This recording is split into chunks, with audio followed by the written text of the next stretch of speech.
하신 하나님, 오늘도 저희들을 주님 앞으로 인도해 주셔서 감사합니다. 주를 찾는 모든 자에게 하나님께서 은혜를 베푸신다 말씀하셨사오니 저희들의 마음속에 세상과 육신을 향한 욕망과 또 열정보다도 우리 하나님을 향한 믿음의 열정이 더 강할 수 있도록 이끌어 주시기를 원합니다. 언제나 선택의 기로점에 섰을 때 세상과 내 욕심보다는 언제나 하나님의 뜻과 주님의 말씀을 먼저 앞세울 수 있게 하시고, 나의 어떤 유익과 내 이익을 앞세우기보다도 언제나 우리는 하나님의 영광을 위해 존재하는 하나님의 백성들임을 늘 인식하면서 주님의 영광과 주님의 뜻을 먼저 앞세우는 믿음의 의지와 용기로 살아가도록 우리 가운데 함께 하시기를 원하옵고 기도합니다. 오늘도 주님 앞에 나와 겸손히 머리 숙입니다. 주신 말씀 깊이 되새기며 또 주님 앞에 간구해야 할 바를 온전히 간구할 수 있게 하셔서 주님과 우리 사이에 깊고 깊은 신뢰와 사랑과 생명과 은혜의 교류가 있는 복된 이 시간 되게 하여 주시옵소서. 모든 시간 주께 의탁하오며 예수님의 이름으로 기도하옵나이다. 아멘.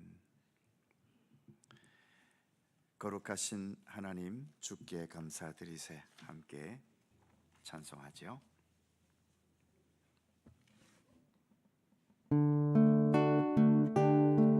거룩하신 하나님, 거룩하신 하나님, 주께 감사드리세. 날 위해 이 땅에 오신 독생자 예수, 나의 맘과 뜻 다해 주를 사랑합니다. 날 위해 이 땅에 오신 독생자 예수, 내가 약할 때 강함 주고 가난할 때 우리를 부요케 하신 나의 주 감사. 내가 약할 때 강함 주고 가난할 때 우리를 부요케 하신 나의 주 감사.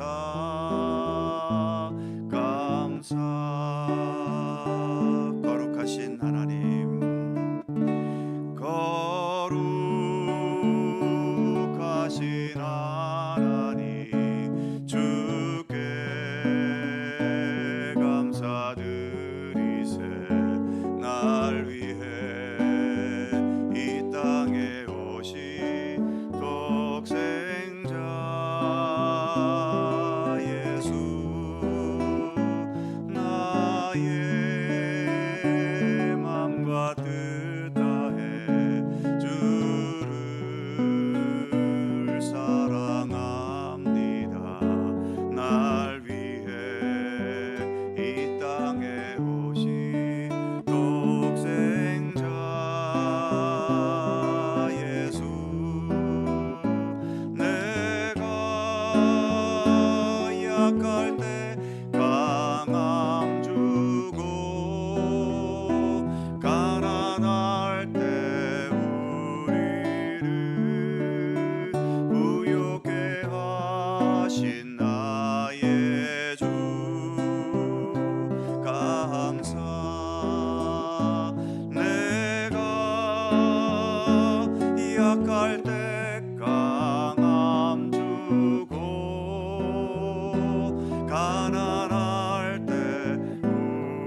스가랴 14장 1절입니다.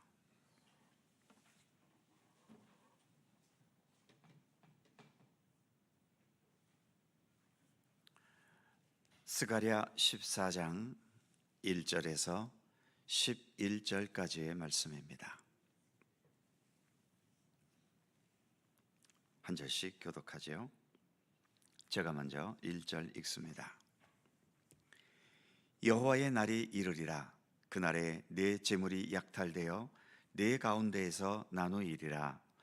내가 이방 나라들을 모아 예루살렘과 싸우게 하리니 성읍이 함락되며 가옥이 약탈되며 부녀가 욕을 당하며 성읍 백성이 절반이나 사로잡혀 가려니와 남은 백성은 성읍에서 끊어지지 아니하리라. 그때에 여호와께서 나가사 그 이방 나라들을 치시되 이방의 전쟁 날에 싸운 것 같이 하시리라.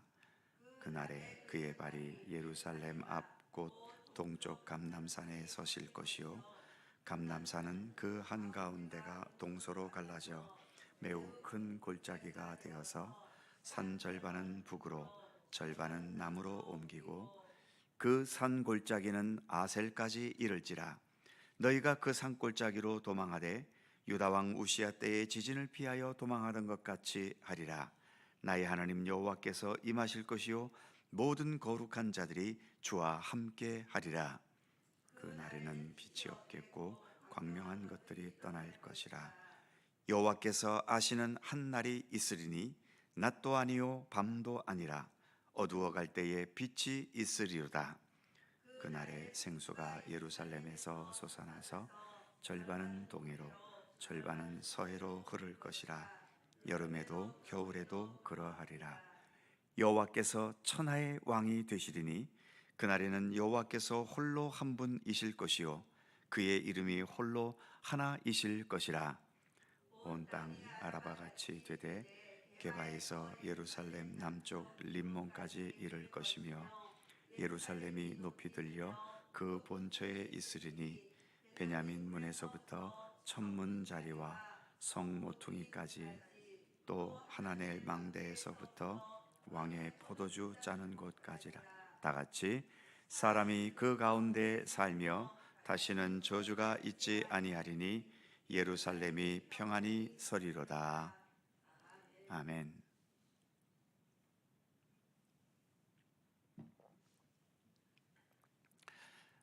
우리의 삶은 어찌 보면 반복의 연속입니다. 매일 낮과 밤이 반복되지요.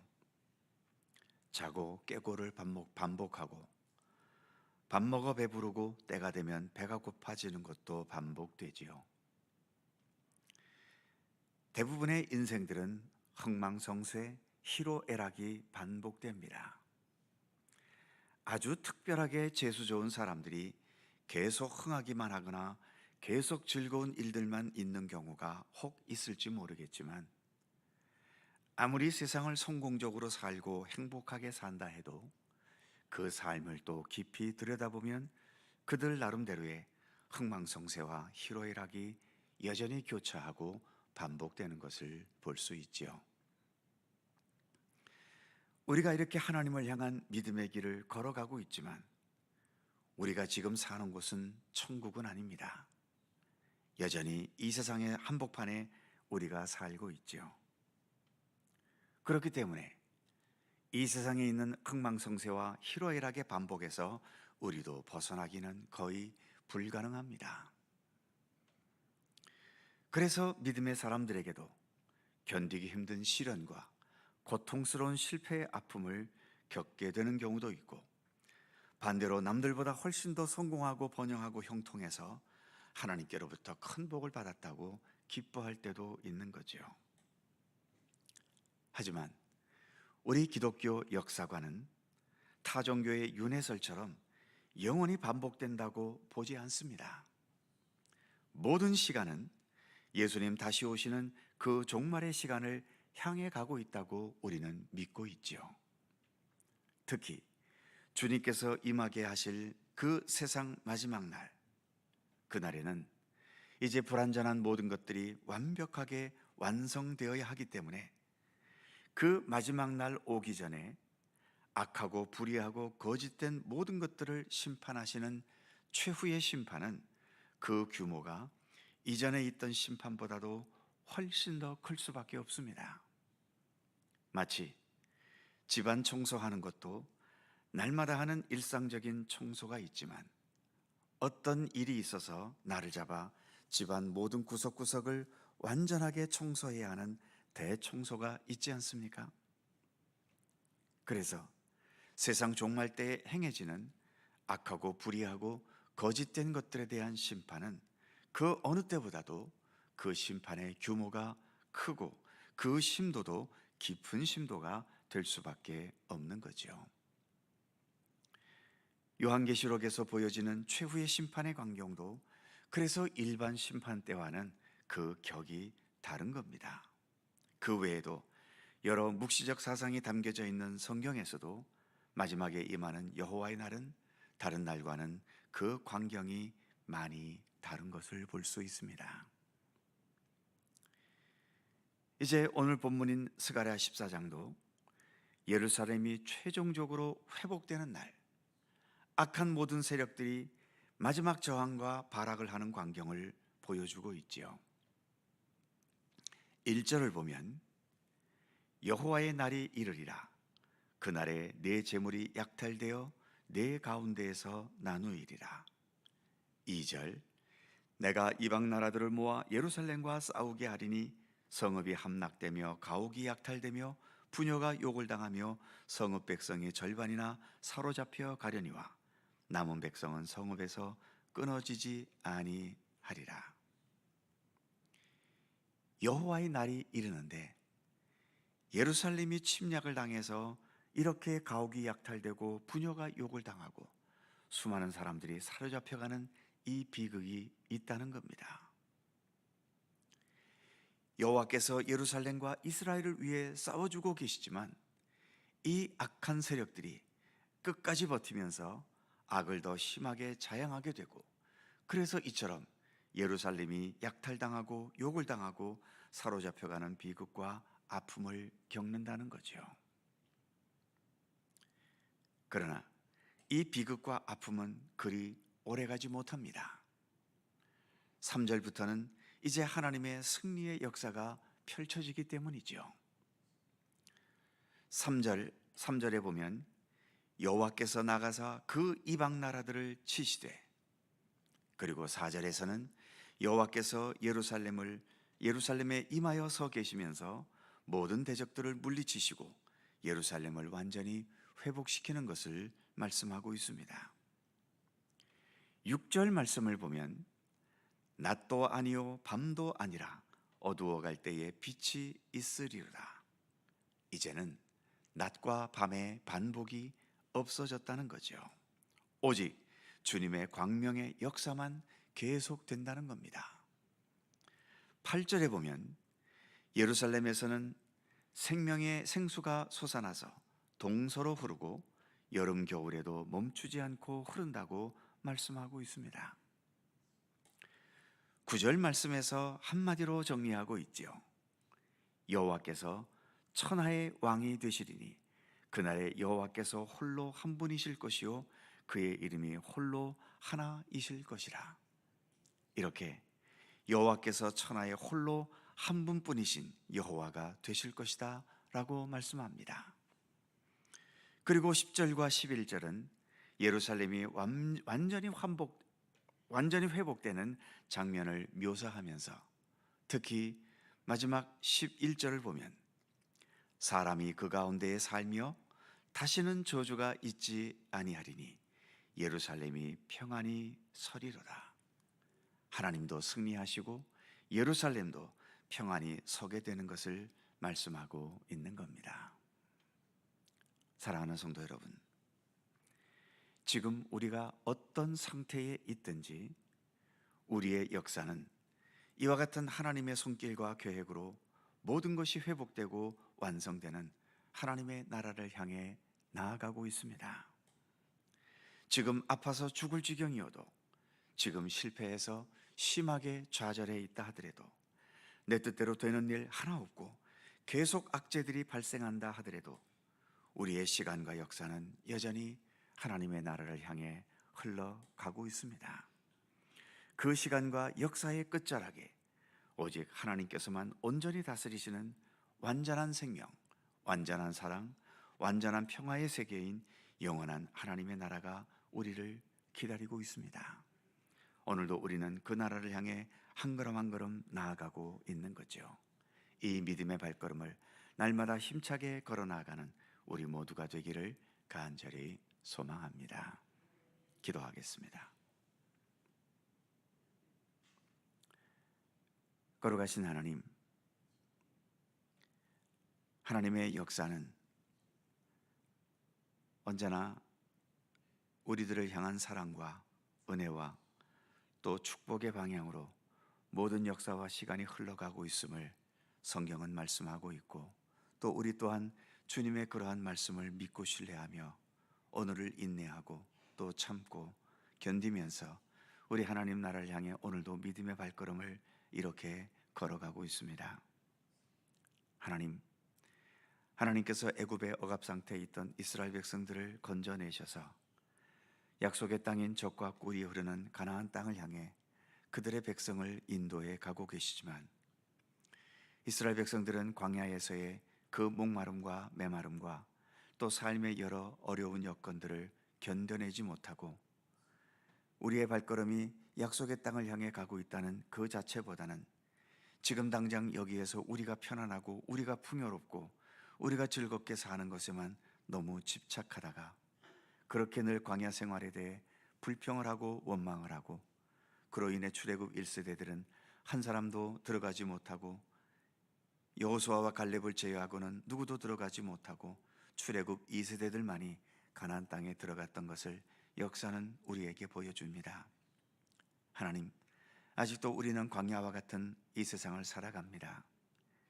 여기에서 많은 사람들이 너무나 천국 같은 행복에 집착하고 내 뜻대로 되는 것에 매어 달리고 내 욕망과 욕심대로 되는 것에 인생의 모든 것을 걸고 살아가는 것을 봅니다. 그러나 주님께서 펼쳐가시는 역사 속에는 우리 인간의 욕망과 생각보다도 훨씬 차원이 뛰어넘는 참된 하나님의 나라를 향하여 우리의 모든 삶의 시간들을 이끌어가고 계심을 믿고 신뢰하게 하여 주옵소서.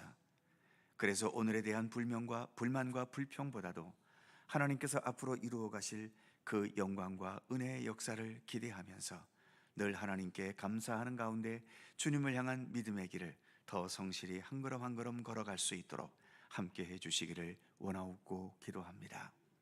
그날이 가까울수록 악의 세력도 더 판을 치게 되고 또 그로 인하여 겪게 되는 시련과 아픔도 더 클 수도 있겠지만, 그 어떤 것에 의해서도 영향받거나 흔들리거나 무너지지 않게 해주시고 주님을 향한 믿음의 뿌리를 더 견고히 내려서 주님을 향해 나아가는 이 믿음의 삶을 더 굳건하게, 건강하게, 올바르게, 참되게 살아가기를 언제나 더 힘쓸 수 있는 주의 백성들 삼아주시기를 원하옵고 기도합니다. 오늘도 새날을 주셔서 감사합니다. 하루의 첫 시간을 주님과 함께 할 수 있도록 늘 동행해 주심을 더욱 감사드립니다. 매일매일의 이 시간 주님께 더 가까이 나아가고 주님을 더 온전히 본받고 배우고, 그래서 주님과 하나하나 더 일치되어 가는 우리의 믿음의 모습이 되도록 함께해 주시옵소서. 여전히 어지럽고 혼탁한 세상입니다. 뭐가 뭔지 알 수도 없는 그러한 혼돈과 또 불안함 속에 있을 때도 많고, 또 이런저런 일들로 분쟁과 다툼이 끊이지 않는 또 현실 속에 우리가 살아갑니다. 하나님, 세상이 어지럽고 혼탁스러울수록 우리의 시선과 마음의 중심을 더 주님께 두고, 그래서 더 주님과 동행하는 믿음의 삶에 더 최선을 다하는 우리들의 삶이 되게 하시기를 원하옵고 기도합니다. 오늘도 여러 삶의 아픔과 고통과 고뇌와 눈물의 조건을 안고 살아가는 여러 성도들을 주님 친히 위로하시고 치유하시고 주님의 돌보심과 사랑의 손길로 함께해 주셔서 어떠한 조건 속에 있든지 넘어지거나 쓰러지지 않도록 붙들어 주옵시고, 굳건한 믿음의 의지로 모든 상황들을 능히 헤쳐나가고 이겨나가는 우리 모든 주님의 백성들 되게 하여 주옵소서. 오늘도 주님의 크신 평강과 은총이 우리 가운데 함께 하시기를 원하오며, 우리 구주 예수 그리스도의 거룩하신 이름으로 기도하옵나이다. 아멘. 하늘에 계신 우리 아버지, 아버지의 이름을 거룩하게 하시며 아버지의 나라가 오게 하시며 아버지의 뜻이 하늘에서와 같이 땅에서도 이루어지게 하소서. 오늘 우리에게 일용할 양식을 주시고 우리가 우리에게 잘못한 사람을 용서하여 준 것 같이 우리 죄를 용서하여 주시고 우리를 시험에 빠지지 않게 하시고 악에서 구하소서. 나라와 권능과 영광이 영원히 아버지의 것입니다. 아멘. 함께 기도하시고 자유롭게 돌아가시겠습니다.